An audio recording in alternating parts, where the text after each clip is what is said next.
Antes que nada, el video de esta noche no es un video en el cual atacaré a la iglesia católica ni mucho menos. Es simplemente un video informativo el cual fue elegido para su deleite en esta ocasión. Si eres un fiel devoto del catolicismo, te sugiero que escuches el video con mente abierta y discreción. Si no, de lo contrario te invito a que lo pauses y cierres el link. Ahora, sin más que decir, empecemos con la narración de esta noche. La religión más practicada en todo el mundo y también es la que mayor número de detractores tiene.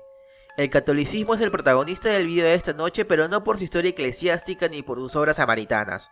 No, sino más bien por su lado oscuro que viene ganando la batalla, y que cada vez son revelados más datos comprometedores y hórridos que, a lo largo de la historia, la religión y sus principales exponentes han estado cometiendo sin el consentimiento de las personas. Como lo dije al inicio del vídeo, esta narración no tiene el fin de fomentar el odio hacia el catolicismo o hacia sus creyentes. Te lo digo yo, que soy un católico desde que nací. Ahora, y aclarado esto, pónganse cómodos, apaguen las luces y disfruten de los 6 secretos más oscuros de la Iglesia Católica.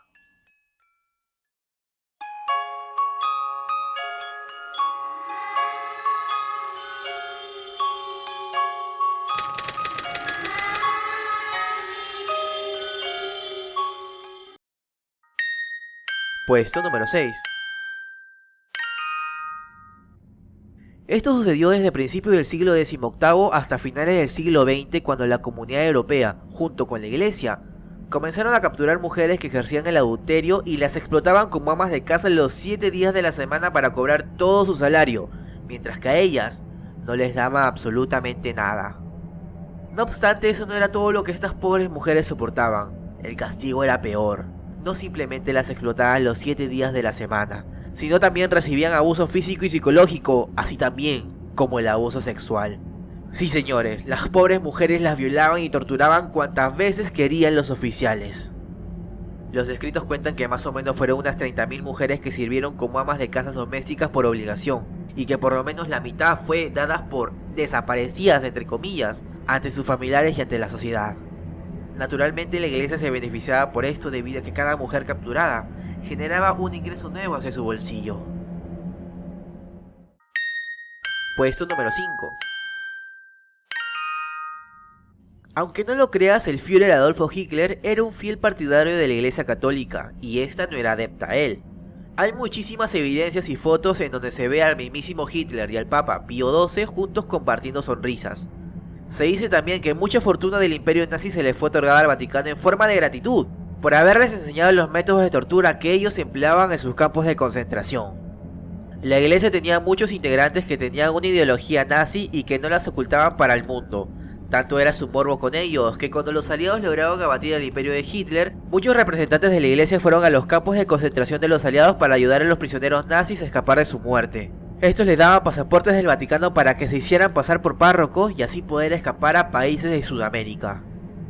Se dice más o menos que unos 9.000 soldados y altos mandos nazis lograron escapar gracias a la influencia de la iglesia. ¿Pueden creerlo? Pues es verdad. Puesto número 4.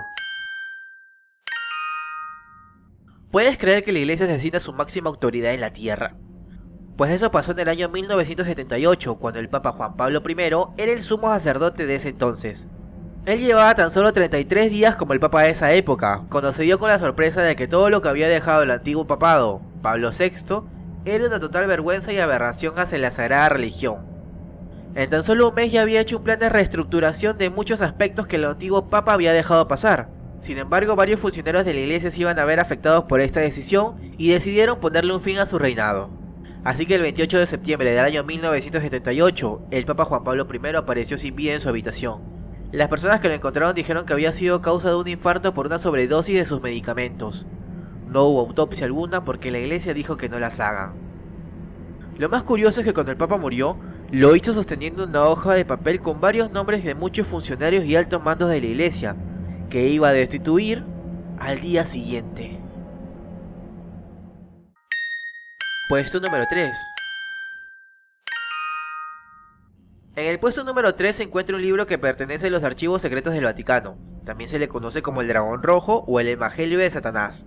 Y es un libro que fue encontrado en la tumba de Salomón en el año 1750 y que además fue escrito, aunque esto no está del todo comprobado, por Honorario de Tebas, más conocido por ser el Papa Honorario III, cuyo mandato fue desde el año 1216 hasta el año 1227, y que por muchos es considerado como el Papa endemoniado de la Iglesia. En ese libro se pueden encontrar métodos exactos de cómo invocar al mismísimo Satanás. Sí, escuchaste bien, en este libro se puede invocar a Satanás, al dios de las tinieblas. Aunque eso no es todo, ahí te dice específicamente dónde y cómo invocar a muchísimos demonios que alguna vez hayan pisado tierras humanas. Además de que en ese libro se da a conocer la verdadera cara de Jesús y de su delator, Judas Iscariote. Es por eso que dicen que ese libro está escrito por el mismísimo Satanás y que es imposible de destruir o hacerle alguna modificación. Este libro pertenece a uno de los grandes archivos ocultos en las más de 50.000 estanterías que tienen los archivos secretos del Vaticano. Puesto número 2. Estaban en plena cacería de judíos en Italia cuando muchos grupos de personas llegaron a los pies de Pío XII para pedirles refugio de las manos de los nazis. Pero el Papa se las negó, simplemente se cruzó de brazos y vio cómo las tropas nazis se llevaban a los que con suerte pudieron correr a pedirle ayuda. Sin embargo, en este puesto no nos centraremos en el campo de concentración nazi, sino más bien en el Ustasha, el movimiento terrorista que tenía el único plan de independizar Croacia mediante las matanzas y el genocidio. Ellos tenían la visión de acribillar a la primera tercera parte de Croacia, ahuyentar al segundo tercio y quedarse con el último para formar una nueva Croacia. Una visión muy psicópata y maquiavélica en su tiempo. ¿Y adivinen qué? La iglesia estaba al tanto de esto y no solamente no hizo nada para mejorar las cosas, sino más bien ayudó a acabar con la vida de los prisioneros croatas.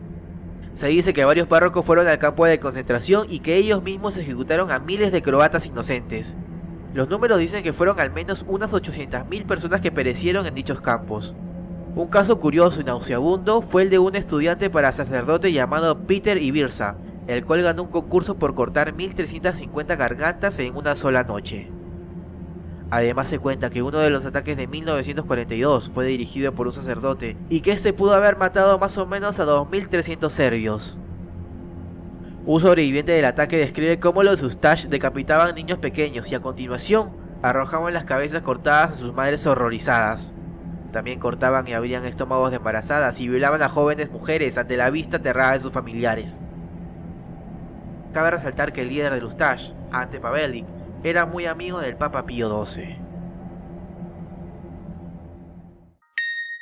Puesto Plus. El karma es que te suceda algo cuando estás en contra de eso, pues a la iglesia le sucedió esto. Benedetta Carlini era una monja italiana del siglo XVI que empezó a tener visiones de la Virgen María.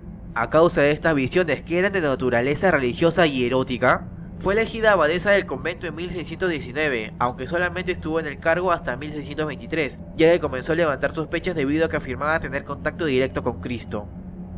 Después de investigar el caso, las autoridades de la iglesia determinaron que había mentido acerca de sus visiones y estigmas. Además descubrieron evidencias de que Sor Benedetta había obligado a otra monja a mantener relaciones lésbicas con ella, por lo que fue condenada a 40 años de prisión y ser alimentada únicamente a base de pan y agua. Y lastimosamente ella solo salía de su celda para ser azotada o para escuchar misa. Puesto número 1. Hablar de esto es hablar de algo que ya todo el mundo sabe, pero que lastimosamente el poder de los de arriba hace que estos actos queden solamente como anécdotas y no sean castigados por la gravedad de sus hechos. La iglesia ha tenido muchas demandas por casos de tocamientos indebidos de párrocos a niños que acuden a ellos por orientación religiosa, pero esta entidad ha sabido llevar esto con bastante, y perdónenme la palabra, conchudeza a lo largo de toda la historia. Como la iglesia tiene bastante poder en el mundo, hacerles un juicio a ellos es prácticamente perder el tiempo. Han pasado muchos años en los que la iglesia siempre gana en el juzgado y las personas ahora solamente optan por callar y aceptar el dinero que la iglesia les da por no levantar cargos. Si no me crees, hace poco salió una película que se llama Spotlight que explica esto y mucho más. Te la recomiendo que la veas porque es sensacional. Ya para acabar, déjame decirte que de todos los miembros de la iglesia, más o menos el 4% tiene demandas por tocamientos a menores y lo peor es que aún lo siguen cometiendo. En el catolicismo hay más de 414.000 sacerdotes. Eso quiere decir que aproximadamente 16.000 sacerdotes son pederastas. Como lo dice la película, la pederastia en la iglesia ya no es una enfermedad, ahora más bien se ha convertido en una moda. Y lo peor aún es que la iglesia sabe de esto, pero no hace nada para remediarlo, solamente para ocultarlo. Y la pregunta de la semana es, ¿cómo fue la última pesadilla que tuviste? Me gustaría que respondieran a través de la página de Facebook o también en la sección de comentarios de la parte de abajo del vídeo. Las mejores respuestas aparecerán en la siguiente narración. Y dígame amigos, ¿qué es lo que más te molesta de las personas?